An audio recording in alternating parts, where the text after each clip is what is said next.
আসসালামু আলাইকুম, শুভ সকাল। আমরা বের হয়ে পড়লাম। এখন আমরা আছি মাওয়া হাইওয়ে এক্সপ্রেসে।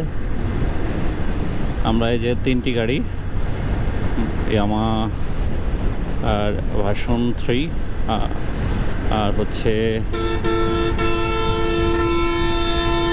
সুজুকি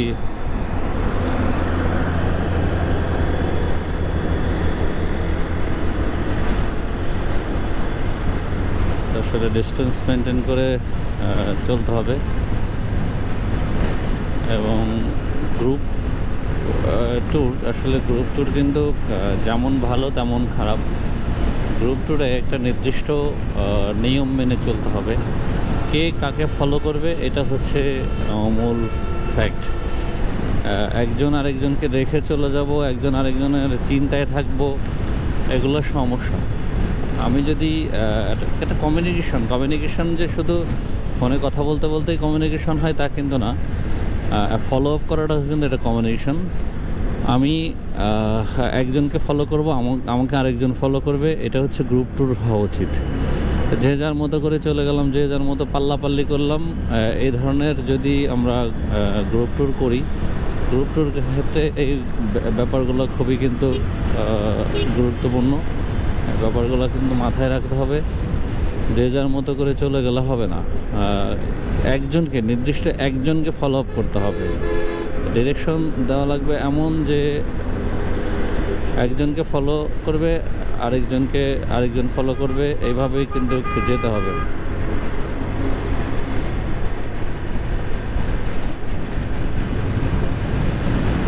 তো গাড়ি গতির কারণে অ্যাক্সিডেন্ট হয় এরকম না।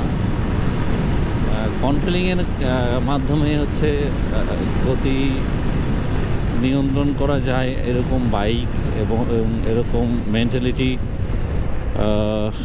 ক্যালকুলেশন করা। গাড়ির শুধু যে রাফ চালানোর মধ্যে পার্থক্য আছে। আপনি তাড়াহুড়ার কারণে অ্যাক্সিডেন্ট হওয়ার সম্ভাবনা বেশি, বাট এরকম রাফ চালানো শেখাও উচিত, যেটা আরেকজন যদি ভুলক্রমে আপনাকে প্রতিহত করার বা হচ্ছে আক্রমণ করার বা হচ্ছে ভুলবশত যদি ঘুমের কারণে কেউ আপনাকে চাপ দেয়, সেই ক্ষেত্রে সেই ব্যাপারগুলো থেকে আপনি নিজেকে রক্ষা পেতে আপনাকে অবশ্যই রাফ চালানো শিখতে হবে। আমি বলবো না আপনি রাফ চালান, বাট রাফ চালানো শেখা লাগবে। কারণ আপনি যদি একটা গাড়ির চাপ সহ্য না করতে পারেন, তাহলে আরেকজন চালক কিন্তু আপনাকে চাপ দিতেই পারে, এটাই স্বাভাবিক। সে সজ্ঞানে দিক আর অজ্ঞানে দিক। যখন ড্রাইভিং শিখতে গেছিলাম, তখন ওস্তাদ বলছিলেন যে আপনি শুধু একমাত্র পাগল, বা তুমি একমাত্র ভালো মানুষ, তুমি একমাত্র ভালো মানুষ, বাকি সবাই পাগল। অর্থাৎ আপনার মাথার মধ্যে একটি জিনিস সবসময় রাখতে হবে, আর রোডে আমিই শুধু ভালো, বাকি সব পাগল।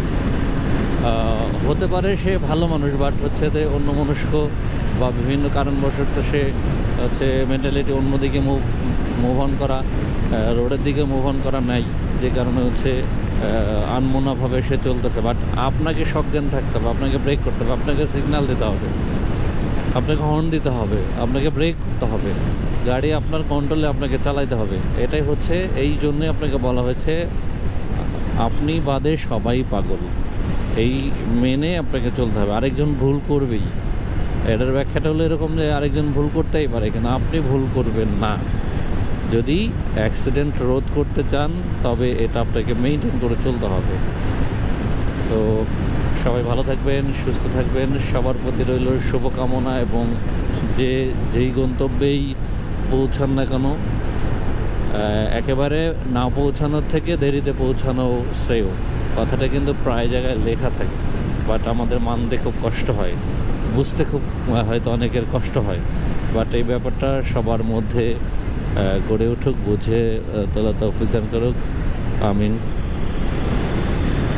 মামুন কি মানে বলতে যাচ্ছে না। আমরা এখন আবদুল্লাপুরের কাছাকাছি চলে এসেছি।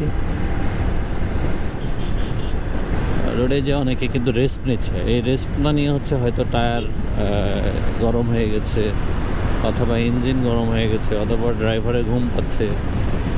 ঘুম পেলে কিন্তু তখন গাড়ি না ড্রাইভ করাই ভালো। সাইড করে আপনি নির্ধারিত স্থানে সাইড করে একটু ঘুমায় নেবেন, অথবা চোখে মুখে পানি দিয়ে নেবেন।